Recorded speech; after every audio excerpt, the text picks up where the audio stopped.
presentamos el verídico, doctor Jaime del Castillo, en la plataforma de televisión. ¿Cómo está? Bienvenido. Su micrófono, doctor, por favor. Buenas noches, Joel. Muchas gracias por el pase. Gracias, amigos, a sus pedidos. Es que estamos haciendo esta edición especial esta noche debido a una coyuntura tan especial.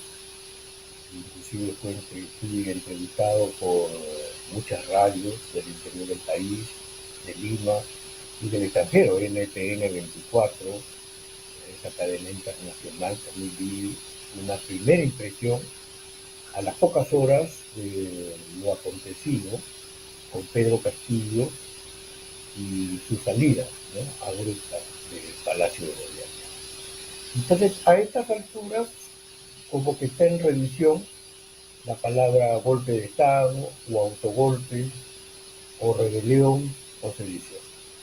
Creo que todos los analistas han estado preguntándose en las últimas 24 horas qué fue lo que pasó. Y el silencio de Pedro Castillo es muy decidor, porque él bien pudo haber explicado qué pasó y cuál es la teleología de su decisión a Pacien Dávila. Y al mismo Aníbal Torres le pudo haber dado instrucciones o directivas para que explique a la nación qué sucedió. Pero como quiera que se está guardando silencio, esto indica que hay una intención es una intención meta, ¿no?, que va mucho más allá de una lectura del mensaje presidencial. Que algunos tontos por ahí dicen que por qué le tembló la mano, que hubo droga,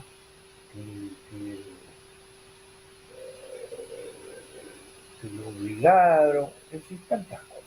Bueno, para poner orden y poder más o menos explicar qué es lo que sucede, a pedido de todos nuestros seguidores, que querían que en el verídico me explaye sobre este tema.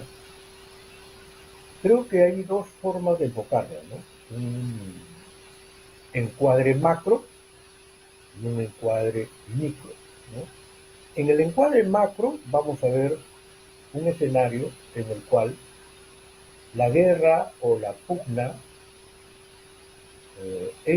agónica, agonal, entre el poder ejecutivo y el poder legislativo era abierta, con las espadas chocando en el piso y sacando chispas, ¿no?, sea por el ejecutivo o sea por el legislativo. Como dije en algún momento, un choque de trenes, ¿no? Y que, como también lo adelanté, esto no se iba a solucionar si no era con el cierre del Congreso. Entonces, el obstáculo fundamental, tanto para el Ejecutivo como para el Legislativo, es cómo usar la Constitución política, las leyes y el Estado de Derecho para matar al otro. Ese era el tema.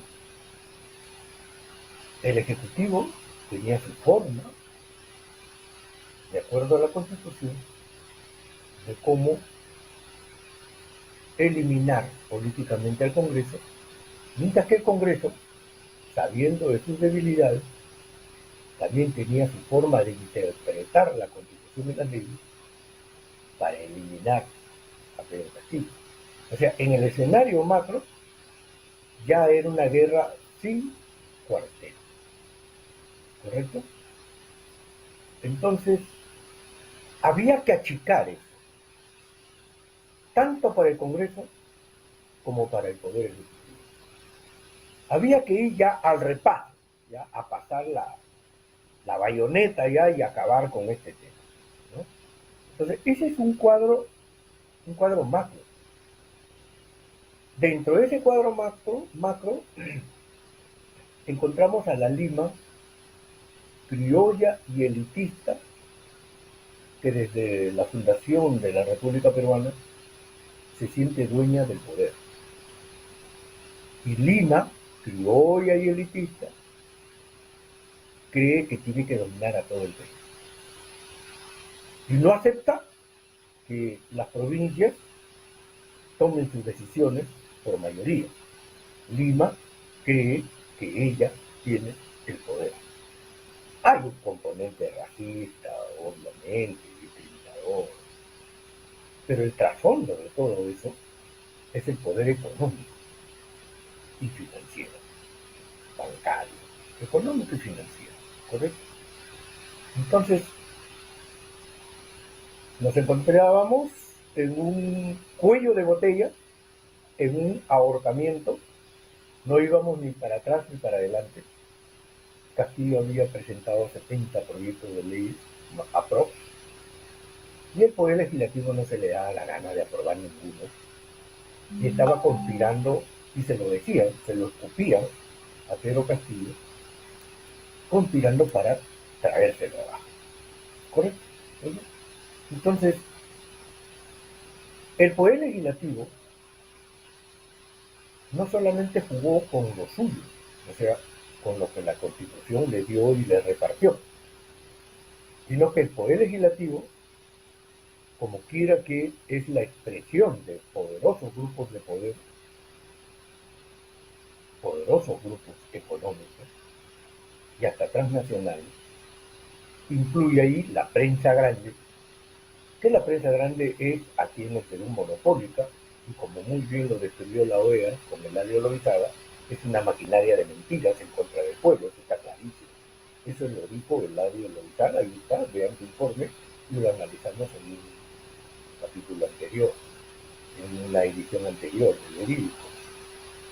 Entonces, el Poder Legislativo hizo alianza con el Ministerio Público y con la Junta Nacional de Justicia. Prácticamente los amigos, compañeros, colegas y promocionales de César y Nostroza Cariachi están en la Junta Nacional de Justicia. Y eligieron a la persona idónea para que haga la labor de carnicero.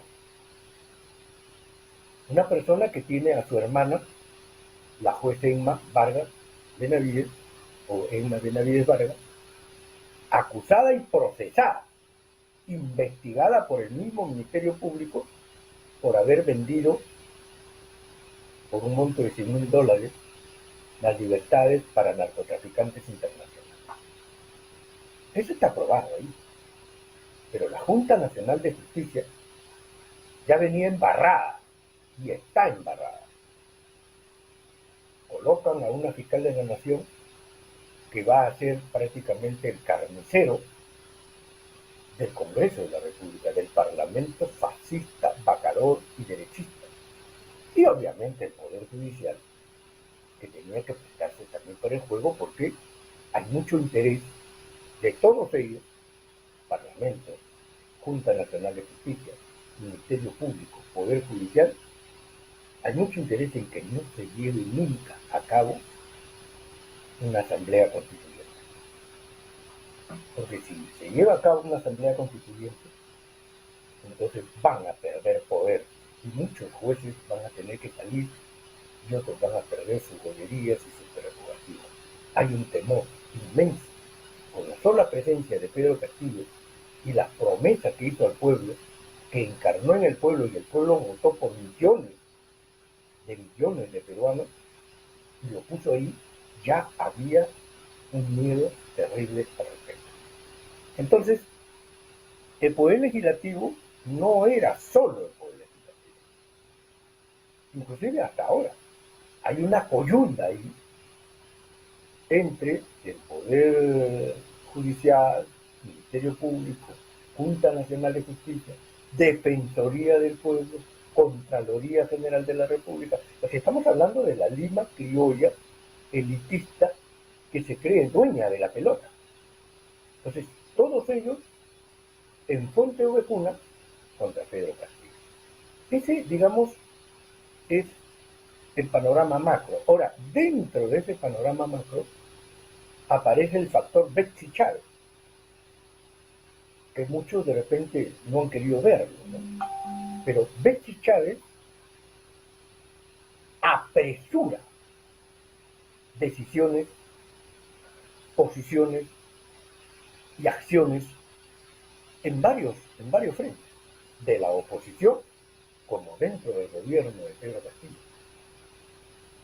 En la oposición, porque Betsy Chávez venía denunciando a la carnicera de ese bloque opositor fascista, ¿no es cierto? Porque la que se encargaba de meter presos y destrozar, ¿no es cierto?, a Pedro Castillo, familia y seguidores, era la fiscal de la Nación, con su equipo. Y Betsy Chávez le decía Nelly Acolán 2.0, ¿no es cierto? Y era muy confrontacional. Entonces Betsy Chávez ya venía de haber armado bronca contra la derecha parlamentaria, armado bronca contra el Ministerio Público y también contra el Poder Judicial y contra el Tribunal Constitucional. Ojo que el Tribunal Constitucional se suma con el presidente Francisco Morales Saravia como un político. Ya Morales Saravia ya se quitó la toga de magistrado. Francisco Morales Saravia lo hemos visto en las últimas horas y se comporta como un político más, parece un parlamentario de derecha antes que presidente del Tribunal Constitucional.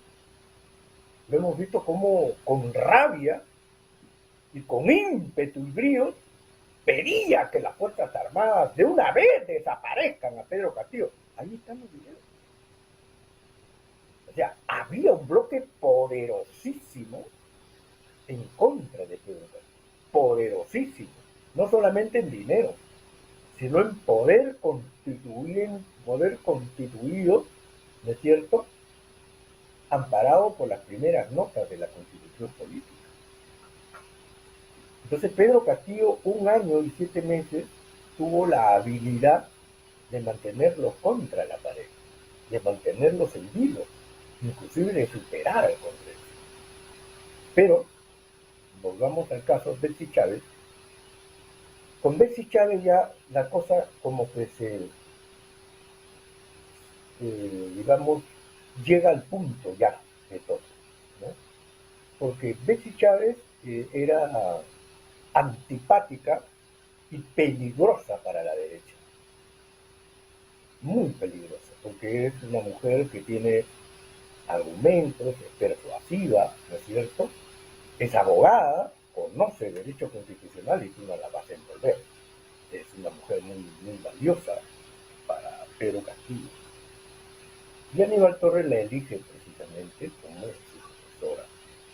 Pero Betsy Chávez era enemiga jurada de Dina Boluarte, de Garra. Porque Betsy Chávez, recuerdan ustedes, en ese consejo descentralizado que se realizó en Huancayo, Betsy Chávez pechó a Dina Boluarte. En pocas palabras le dijo tibia y traidora. Revisen ese momento. O sea, ya Dina Boluarte sabía que la llegada de Betsy Chávez al premierato significaba su salida inminente del gabinete y se apartó. Además, Betsy Chávez ya la venía acusando de haber pactado con la derecha porque la libraron precisamente de la inhabilitación y ella andaba a contrapelo de lo que todo el gabinete decía.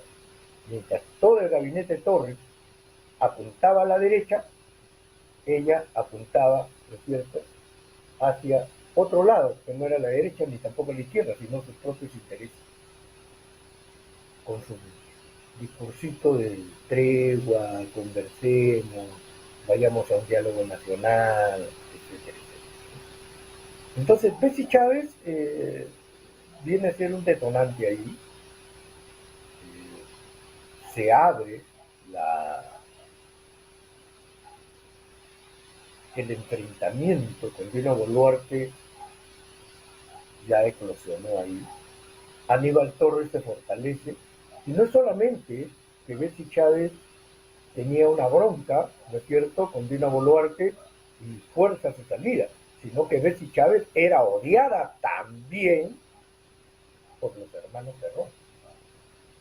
Entonces Betsy Chávez y Aníbal Torres no iban a permitir que Vladimir Cerrón y su hermanito vuelvan a traer esos impresentables personajes que querían que sean colocados en el Ministerio de Transporte, Vivienda, Salud, qué sé yo, como lo habían hecho anteriormente. Entonces los hermanos Cerrón se dieron cuenta de que quedaban fuera de la mesa de juego, que ya no iban a participar en negocios, ¿no es cierto?, ni iban a lograr que sus militantes tengan puestos en el gobierno de Castillo. Entonces se abrió otro frente. Ya previamente Pedro Castillo había desgraciado a los caviares y Verónica Mendoza se aparta cuando sacan a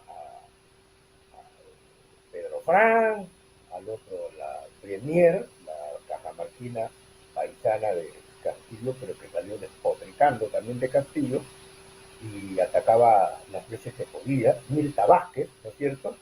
Anaí Durán, bueno, se quedó, ella reflexionó y tomó un mejor rumbo, pero ya había un problema entre Castillo y la izquierda, porque la izquierda demostró que solamente quería mamar la teta del Estado.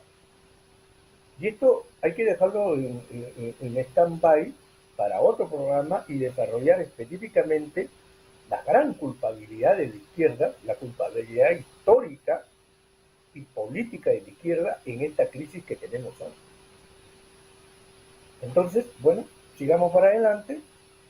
Todo eso dio, digamos, un ahorcamiento, un cuello de botella, del cual tenían que salir de una u otra manera. No había botín en los ministerios. Y los ministros leales a Pedro Castillo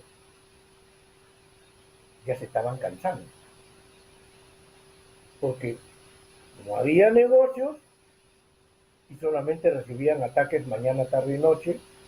Y tenían que defender a Castillo y defender al gobierno.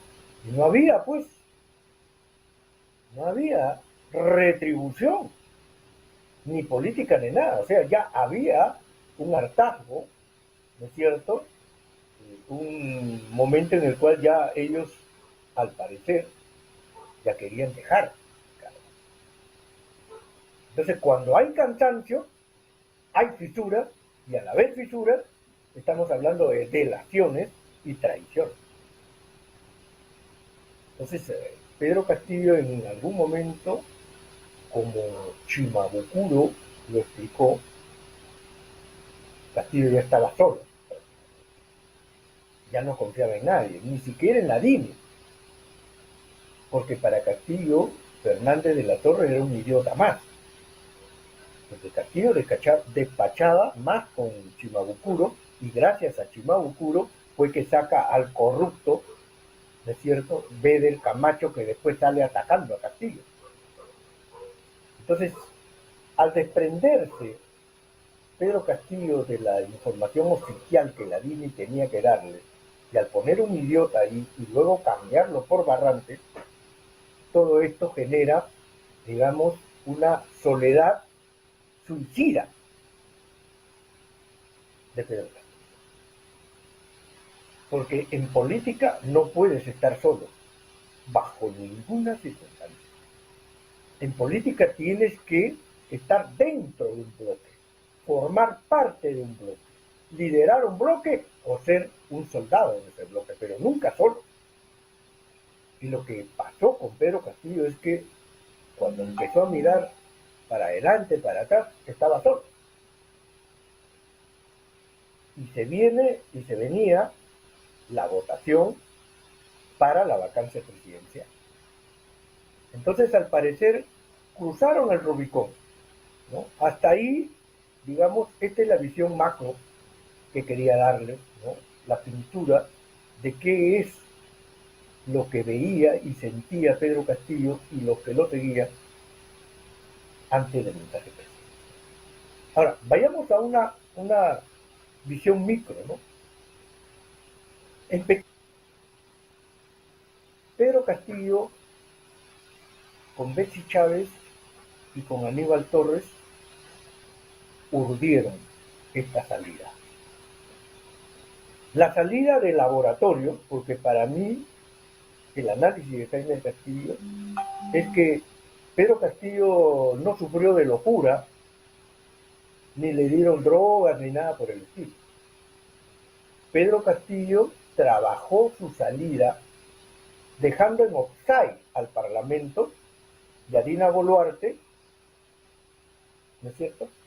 Deja en offside al Parlamento y a Dina Boluarte y él sale del tablero de juego para que el enfrentamiento entre el pueblo y el Congreso tenga que darse inminentemente. Esto es lo que analizó, me parece, Aníbal Torres, y dijo, bueno, acá ya no hay nada más que hacer. Pedro, ¿no? Aníbal Torres a Betsy y a Pedro le ha dicho, acá ya no tenemos nada más que hacer. Si nos libramos de esta tercera vacancia presidencial, van a presentar otra. Va a venir, se venía la suspensión, recuerden ustedes, se va a venir la suspensión y van a continuar, nosotros vamos a continuar con las cuestiones de confianza, Betsy Chávez va a tener que presentar 3 o 4 cuestiones de confianza, las van a declarar ilegales, van a ir al Tribunal Constitucional, Morales Arabia va a salir a todos los canales a decir que eso no es constitucional y vamos a continuar sin fin. Entonces, aquí el cerebro de la salida de Pedro Castillo es Aníbal Torres Vázquez, porque el experto en nulidad de acto jurídico es Aníbal Torres. Él me enseñó y enseñó a mi promoción derecho de contrato, pero era un experto en acto jurídico. Entonces, estoy completamente seguro que quien elaboró esta trampa legal, ¿no es cierto?, fue Aníbal Torres Vázquez, porque él sabe cómo generar una nulidad de acto jurídico. Pruebas al canto. Cuando Pedro Castillo lee el mensaje,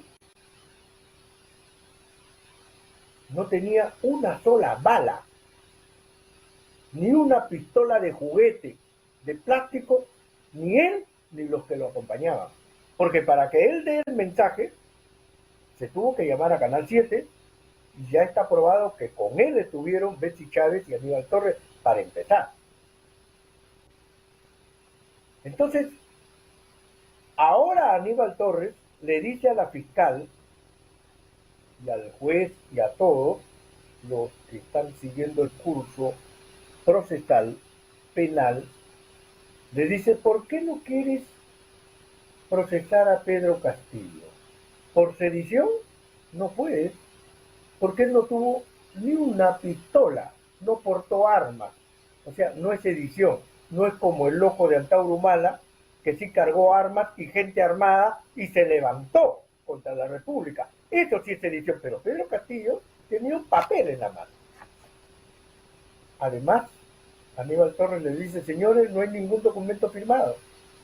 Ningún documento firmado. Y los ministros, todos presentaron su carta de renuncia. Habrá que ver, Jaime del Castillo luego seguirá analizando este análisis, sigue en desarrollo. Habrá que ver si los ministros leales a Pedro Castillo estuvieron de acuerdo con él. Y todo sea a fuente ovejuna y dicen, no sé, no sabía, no sé, ¿no? Me agarró desprevenido, no sé. Pero lo cierto es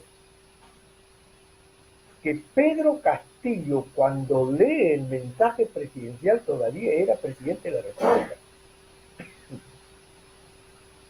Y cuando es detenido por la policía, todavía no había sido vacado. La detención de Pedro Castillo fue ilegal porque todavía era presidente en funciones. Y si el Congreso lo vacó a las pocas horas, debió haber publicado en el diario El Peruano, y esta surte efecto ¿cuándo? Posterior a la publicación.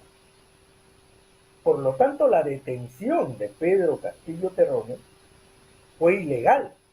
El golpe no fue de Pedro Castillo, el autogolpe menos. Lo que tenemos es un golpe policial, militar, en contra de Pedro Castillo. El argumento es sencillo. Cuando vacaron a Pedro Castillo, ya estaba detenido. Primero debieron haberlo vacado, ¿correcto? Publicar la norma, jurar a la presidenta y capturar. Pero sin embargo, han cometido ahí un golpe militar policial porque los militares se unieron y se fueron donde el Congreso de la República.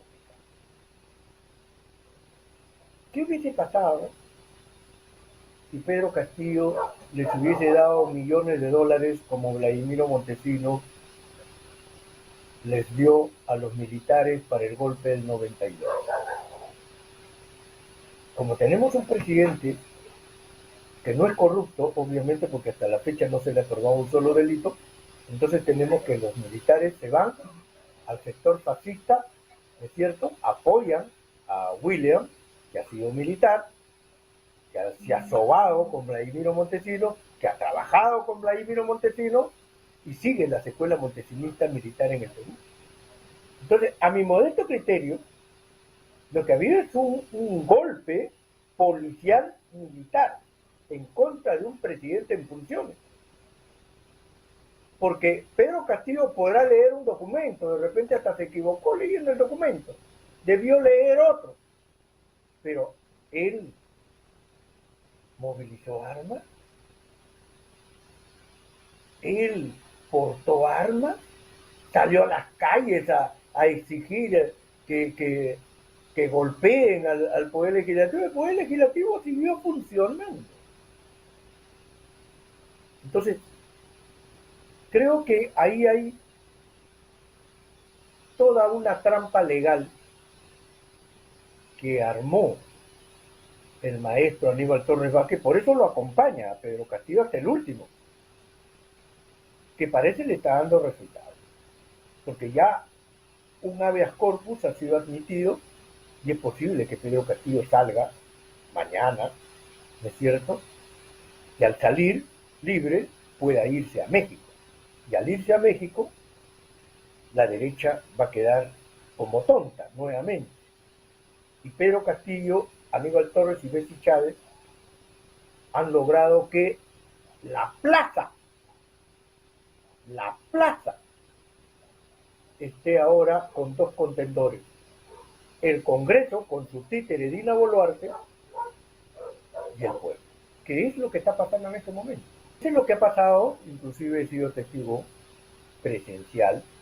Hoy día tuve que ir al centro de Lima porque, bueno, tenía que comprar unas cosas, mi hijo tiene una actuación en el Teatro Nacional, están orquestando, y bueno, pues tuve que ir al centro y pudimos ver piquetes de distintos colectivos que están trabajando a favor de la Asamblea Constituyente, a favor del cierre del Congreso, y están exigiendo la libertad de Pedro Castillo.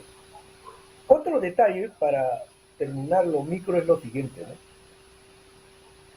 Como dije para NTN 24 de Colombia, el factor Bobbio y el factor Barrantes también tiene mucho que ver ahí. Porque Bobbio estuvo en la lectura del documento, hoy día en la mañana lo confirmó. Y Bobbio es el ministro de Defensa. Alguien tuvo que sorprender al presidente y decir, no, sí, va a haber apoyo a las Fuerzas Armadas. Ahí estaba el ministro de Defensa. Barrantes estaba en el Servicio de Inteligencia, estaba en la DINI. Y ellos dos, Barrantes y Bobbio, son gente de Antauro Humala. Y Antauro Humala es un golpista. Recordemos que Antauro Humala, con el partido de la olla, UPP, estuvieron en el Congreso anterior y la gente de Antauro apoyó al golpista Merino, ¿correcto? Perdón, al usurpador Manuel Merino, y desgraciaron a Vizcarra. Y Antauro Humala, con sus mesnadas parlamentarias, blindaron a Edgar Alarcón, ex Contralor General de la República, acusado de gran corrupción. O sea, que Antauro no venga ahora con el discurso de que es el salvador de la patria. Es un gran corrupto, es un gran golpista. Ojo. Y supuestamente él debería estar liderando en estos momentos al pueblo en su deseo de cerrar el Congreso. Sin embargo, hasta la fecha no lo vemos. Ni en Lima ni en provincia le está haciendo el juego a la derecha. Muy bien, entonces Bobbio y Barrantes tienen que explicar mucho ahí. Esa es, digamos, la visión macro y micro de Jaime del Castillo de qué es o cómo tenemos que entender esta, digamos, decisión política en desarrollo de Pedro Castillo, porque no ha terminado.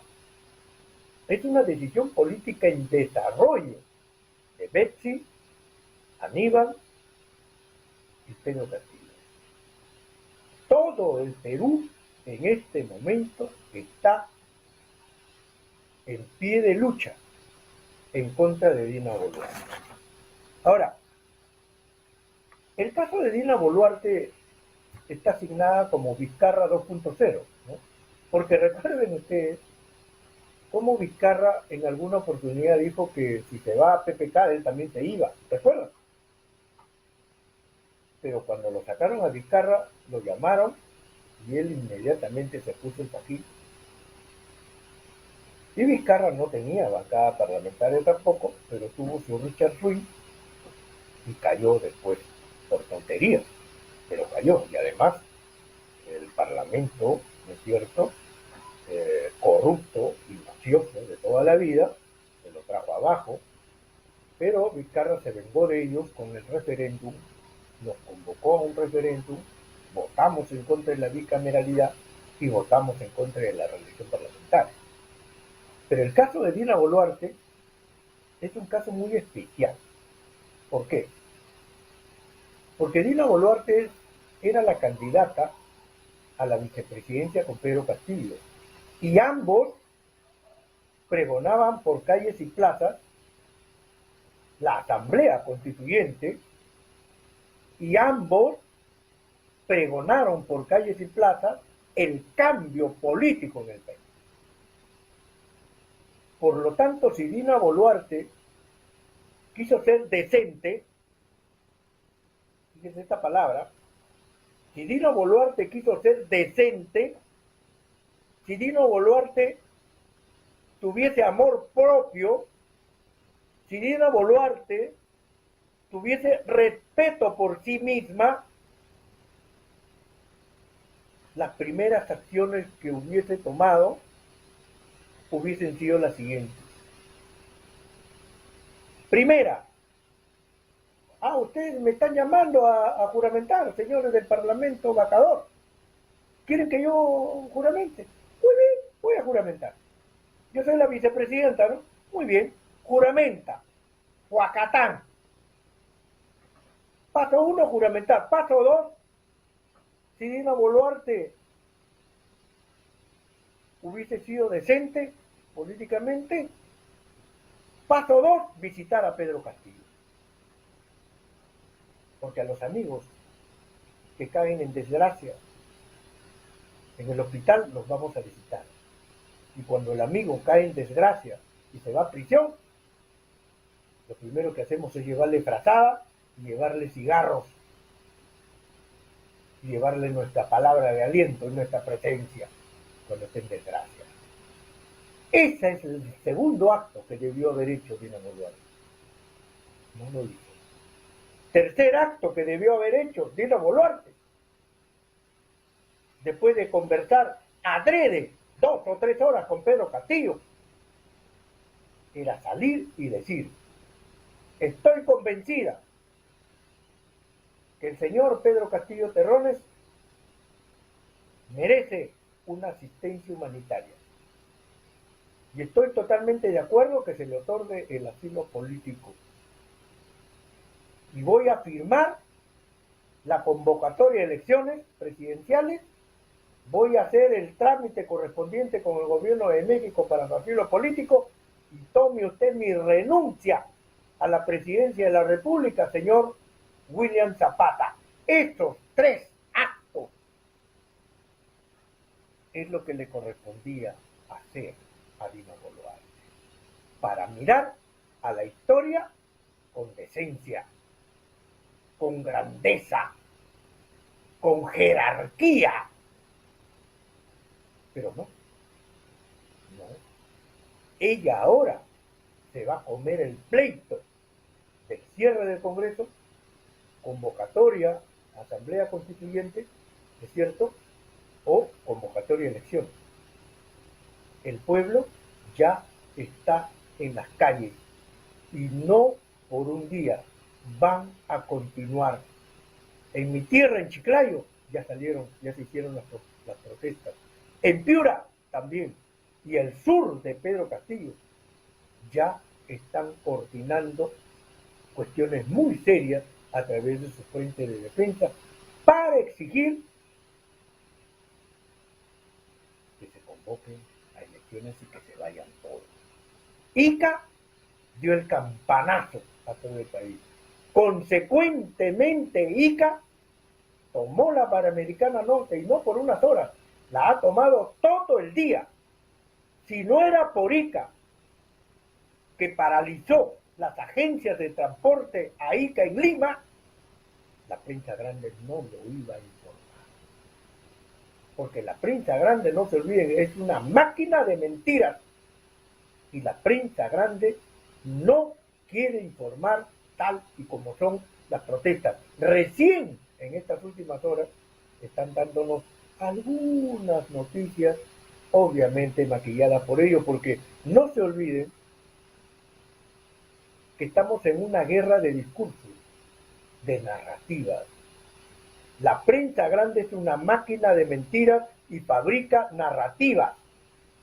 El pueblo tiene otra narrativa y su gobierno, que acaba de caer con Pedro Castillo, tenía otra narrativa totalmente diferente a la de la prensa. Eso el pueblo ya lo tiene muy claro. ¿Qué se espera? ¿Cómo solucionamos esto? Creo que Dina Boluarte lo tiene muy claro. En la mañana ya dijo que hay la posibilidad de convocar a elecciones generales. Ella está evaluando qué está pasando a nivel nacional. Pero al parecer tiene problemas para que ministros puedan asumir esa grave responsabilidad de jurar frente a la hoguera nacional que pide cambio y cierre del Congreso. Eso me parece la demora de la juramentación para el día de mañana, porque nadie le quiere aceptar ser ministro. Por ejemplo, ser ministro del Interior, lo primero que va a tener que hacer es ir a meter bala, ¿es cierto?, a los manifestantes. Mínimo palo y agua, y van a haber heridos, contusos, demandas, etcétera, etcétera. La situación presente hoy es que el Parlamento vacador y fascista tiene el poder, tiene a Dina Boluarte entre sus manos, la tiene ahí como una cachorrita y le está dando mimos y besos y la está lamiendo, ¿no es cierto?, y está jugando con ella.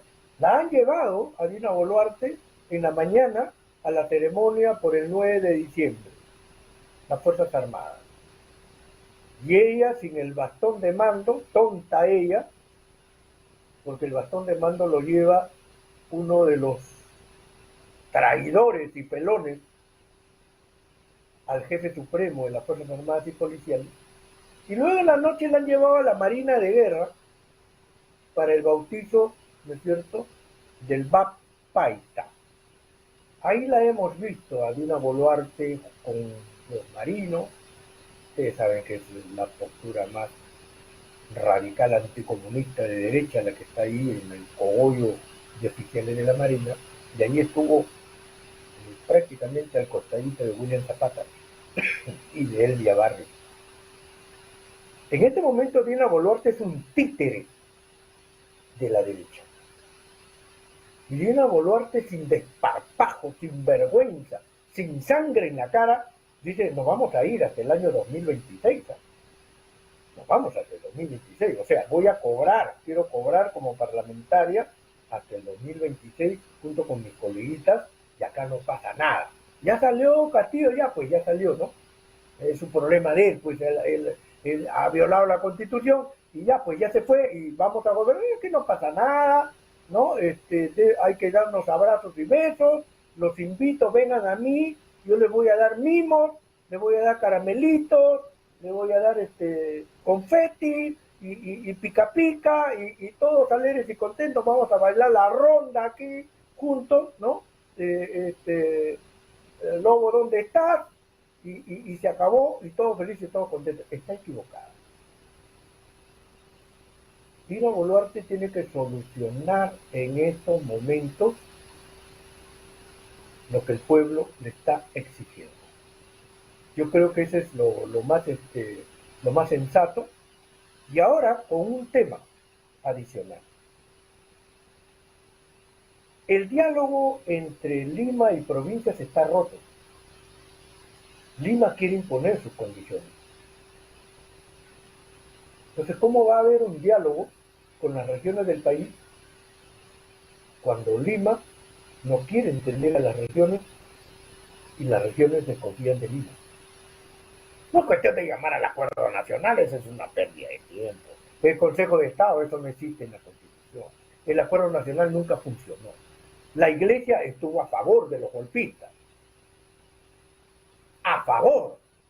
Despotricaron de Pedro Castillo, expresa y taxativamente, porque saben ustedes que la Iglesia Católica tiene muchísimos intereses multimillonarios en el país, tierras, empresas, negocios, y no pagan impuestos,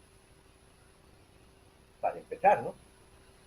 Y aparte, por el concordato, les pagamos a la Iglesia Católica, de nuestro sudor, de todos los peruanos, y eso que yo soy católico. Entonces, me parece que Dina Boluarte no tiene la talla, el peso, la altura, el nivel y la jerarquía para llamar a una tregua y a un diálogo. Ella no es la llamada, ni ninguna institución de la Lima criolla, elitista, racista y discriminadora. Por lo tanto, la sartén por el mango, en este momento, ¿saben ustedes quién la tiene, no? Es el pueblo en las calles. Nada más. El pueblo en las calles es el soberano. Y el pueblo en las calles es el único que se puede tumbar al Congreso, a Dina Boluarte y a los grupos de poder Estado. Recuerden ustedes, para el año 1977-78, la CGTP y otros sindicatos y organizaciones sociales hicieron un paro nacional en contra del dictador Francisco Morales Bermúdez. Yo tenía 15, 16 años más o menos. Hubo saqueos, incendios, paro absoluto de transporte pesado, transporte urbano, y en Lima el famoso saqueo del 5 de febrero, con muerte. Solo así el dictador Francisco Morales Bermúdez se dio cuenta que ni las balas ni los cañones podían controlar al pueblo que estaba enardecido y quería su salida.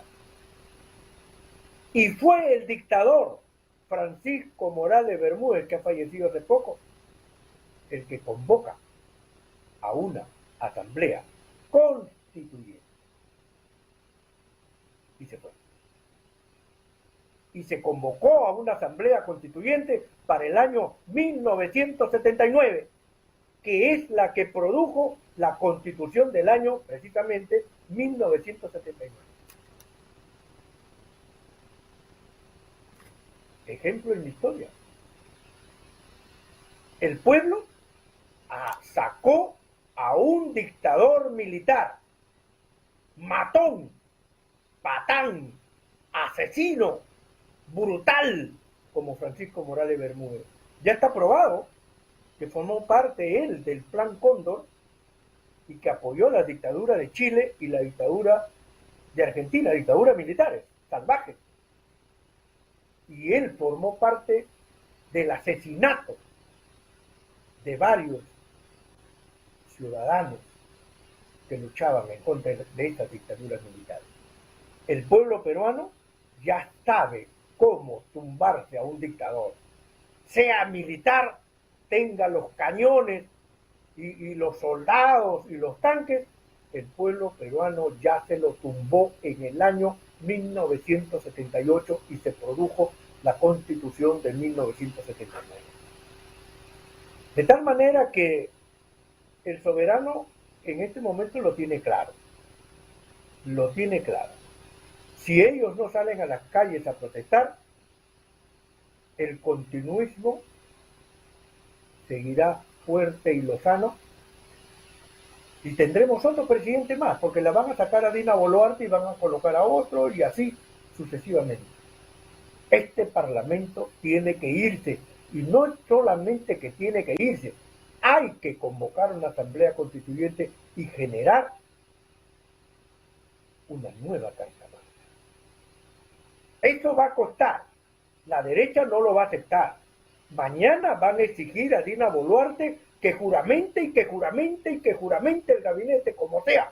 Ya desesperada está Gladys Echaíz, que ha dicho que si es posible hoy día se juramente el gabinete. Claro, Gladys Echaíz fue la fiscal de la Nación que archivó todas las denuncias de corrupción contra Alan García Pérez.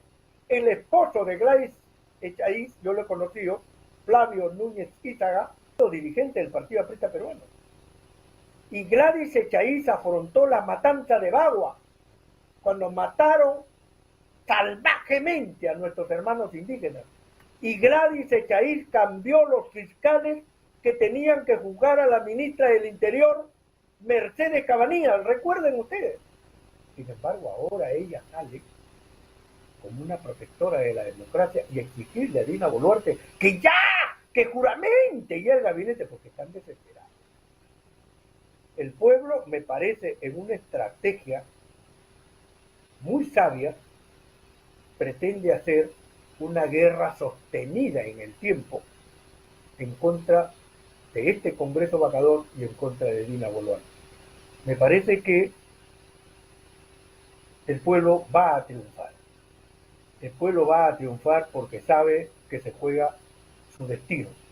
Sabe que no le van a respetar nuevamente a otro candidato. Entonces, la situación es crítica, pero tenemos que pechar. El mundo nos está mirando. Gracias, Anglo, por apoyar, respaldar a este mi país. Gracias, Gustavo Petro. Gracias, Evo Morales. Gracias, Arce y otros líderes, como Lula inclusive, que están pendientes, el mismo señor Nicolás Maduro, que tengo muchas diferencias, pero me parece importante que respalden a mi país en este momento tan crítico. Es el pueblo el que está en este momento peleando en contra de los poderes fácticos. Eso es importante.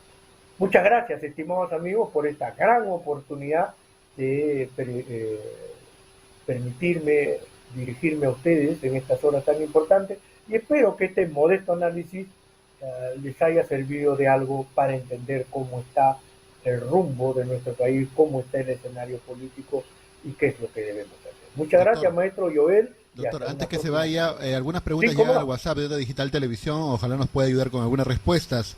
Nos preguntan si usted tiene entendido sobre la participación de la primera ex ministra sobre el tema del discurso, si tiene alguna noticia al respecto, ¿no? Al final, ¿quién es el que escribió el discurso y si lo hizo el ex premier o la actual ex premier que también tenía Castillo? Ah, buena pregunta. Buena pregunta porque el mensaje presidencial de Pedro Castillo es lo que el Perú esperaba, ¿no? Una asamblea constituyente y lo que había prometido Pedro Castillo con Dina Boluarte de la mano. Me parece bien redactado, ¿no? Porque es lo que quiere el Perú, que se reorganice profundamente el Poder Judicial, el Ministerio Público, Tribunal Constitucional, Junta Nacional de Justicia y otros. Fundamental. Es un documento que hay que leerlo, porque ahí están las aspiraciones del pueblo. Que lo hayan redactado los tres, yo creo que, Joel, hay que jugar esa hipótesis. Yo creo que lo han redactado los tres, Aníbal Torres, Pedro Castillo y Bessi Chávez. Creo que ellos han sido los autores de ese mensaje presidencial para la historia y que el pueblo peruano lo está encarnando, ¿eh? Porque el pueblo peruano quiere que se vayan todos, ¿no es cierto? Y una asamblea constituyente. Y en esa asamblea constituyente vamos a reformar Tribunal Constitucional, Ministerio Público, Poder Judicial y otros, porque son la desgracia del pueblo. ¿Otra pregunta más, maestro Joel? Bueno, a ver, otra consulta también que nos hacen es qué es lo que viene de aquí en adelante. Supongamos que el pueblo, digamos, salga en minorías, que no sea masivo, que al final se nombre un ministro del Interior, que se reprima al pueblo y que no sea masivo. ¿Qué es lo que podría venir más adelante? ¿El Congreso dejará gobernar a Dina Boluarte hasta final su mandato? ¿O también irán a buscar su vacancia y quedará como presidente algún congresista? No, la situación es insostenible. Este Congreso está conformado por gente codiciosamente en forma superlativa, ¿no? Ellos quieren hacer negocios. La prensa grande, por ejemplo, está desesperada porque salga un primer ministro que inmediatamente les inyecte millones de dólares. Están como locos, desesperados en que Dina Boluarte ponga un primer ministro que lo primero que haga es regalarle millones de dólares. Imagínense en cada sector cuántos grupos de poder quieren tomar de nuevo los ministerios. El Ministerio de Producción, por ejemplo, el Ministerio de Transporte para las obras, el Ministerio de Educación para las consultorías, el Ministerio de Salud, ¿no es cierto?, para los grandes negociados de las farmacias, etcétera, etcétera. Mis estimados, si el pueblo desiste en esta lucha, hemos bregado en vano, porque todo seguirá igual y peor, porque Dina Boluarte y el Congreso van a tener que poner un ministro carnicero que va a salir con la pistola, el machete a matar y a destrozar a los protestantes, a los manifestantes, a los ciudadanos que están exigiendo el cambio en el país. O sea, la represión va a ser muy dura, pero si el pueblo desiste, va a ser peor la consecuencia, mi estimado Joel. A ver, más consultas que tenemos al WhatsApp del canal. Nos están preguntando sobre el exministro Gustavo Bobbio, que está negando haber conocido el golpe de Estado que ha hecho Pedro Castillo. No hubiera hecho algo tan torpe, ha dicho. ¿Usted qué opina de las palabras del exministro? No, todos están diciendo lo mismo, todos. Lo he escuchado a Roberto Sánchez, lo he escuchado a Landa, todos están diciendo lo mismo. No, no, yo no sabía, no sé, fue cosa de ellos. Bueno, es posible, vuelvo a repetir, que Betty Chávez, al ser la manzana de la discordia, recuerden ustedes que mandó callar a Heidi Juárez, esa congresista acomodaticia que atacó ayer a Pedro Castillo y después hasta corrupto lo llamó y después se sentó junto a él. Igual hizo Alejandro Sala también, en su momento, un anticomunista atroz que atacaba a Torres y después se sentó con él. Igual fue el caso de Senmache, que atacaba al gobierno y después se sentó con Torres. O sea, que el factor Betsy Chávez haya precipitado esto, ¿no? Una división de los ministerios, y Pedro Castillo ya en última instancia tuvo que confiar en solamente Aníbal Torres y Betsy Chávez y lanzarse, ¿no? Lanzarse. Es muy posible eso, y dejar en offside, porque al final los ha dejado en offside a todos, ¿no? Pedro Castillo es muy posible que salga libre por un habeas corpus, porque no hay pruebas, no hay documentos, no hay nada, ¿no es cierto? Y se vaya a México.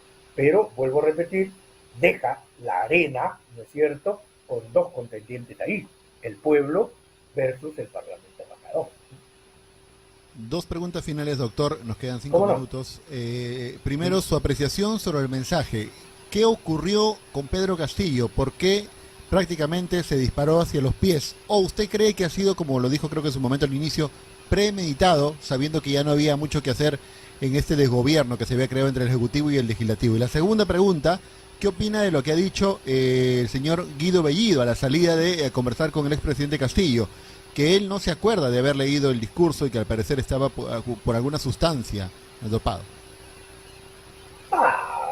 Fíjese, los hombres andinos, mi padre era serrano, de la región La Libertad, provincia de Bolívar, yo tengo sangre serrana, y los hombres andinos, por lo que conozco, no son gente irresponsable.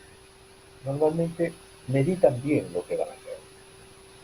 Por lo tanto, no creo que Pedro Castillo haya sido el idiota que se disparó a los pies. No, ha tenido vuelvo a repetir, un plan bien elaborado por Aníbal Torres con nulidad de acto jurídico, porque lo que él en ese mensaje, lo que él ha dicho, no ha tenido, digamos, el tracto sucesivo de lo que la figura típica delictual exige.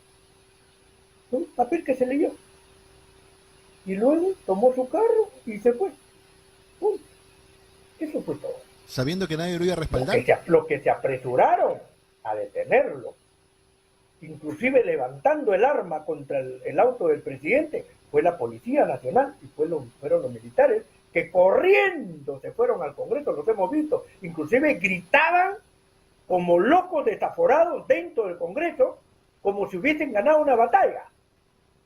A ellos los hemos visto, a esos hijos de Vladimiro Montesinos, los hemos visto alegrarse junto a un parlamento vacador que destruyó la vida, ¿no es cierto?, política de los peruanos, tronchándoles la decisión popular de haber elegido un presidente de acuerdo a la Constitución de la ley. Así es, no creo que haya sido un tonto Castillo. Doctor, el tonto es Bermejo, el tonto es Guido Bellido. Doctor, si estuvo todo predimitado, como usted dice, ¿por qué entonces, digamos, lo hizo en el sentido de que sabiendo que no tenía el respaldo de las Fuerzas Armadas, no tenía el respaldo de nada? ¿Cuál sería el fin en todo? En resumen, doctor, ¿cuál sería el fin entonces? ¿Para qué estar ahí? ¿Para qué estás en una casa donde tu esposa ya no te quiere, tu esposa ya tiene un amante y tú has perdido el respeto de tus hijos? ¿Qué haces ahí? Te vas, ¿no? Es una lógica sencilla. Yo soy presidente de la República, pero las Fuerzas Armadas están con la derecha porque no le reparto coima. La Policía Nacional sigue enquistada en sus regiones cobrando cupos con muchos policías corruptos y nada se ha cambiado, ¿no es cierto? Todo sigue igual. Y los ministros y la gente aliada de la izquierda, empezando con Perú Libre, vienen a robar y a cometer delitos. ¿Qué hago yo aquí? Mejor me voy. Aníbal, prepárame la salida. Muy bien, Pedro, te voy a preparar la salida. Prepárame una salida legal para engañar a estos tontos del Ministerio Público, Poder Judicial, y con una acción queda libre y me voy de asilo.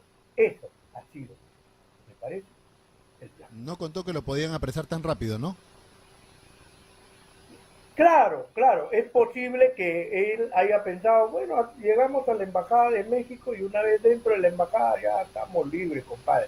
Es posible que hayan pensado eso, ¿no? Lo de Bellido, ¿qué opina? Felizmente, Mm. felizmente que no los mataron, Joel, porque pudo, eso, hemos visto a la policía levantar a la ametralladora, pudieron haberlos acribillado.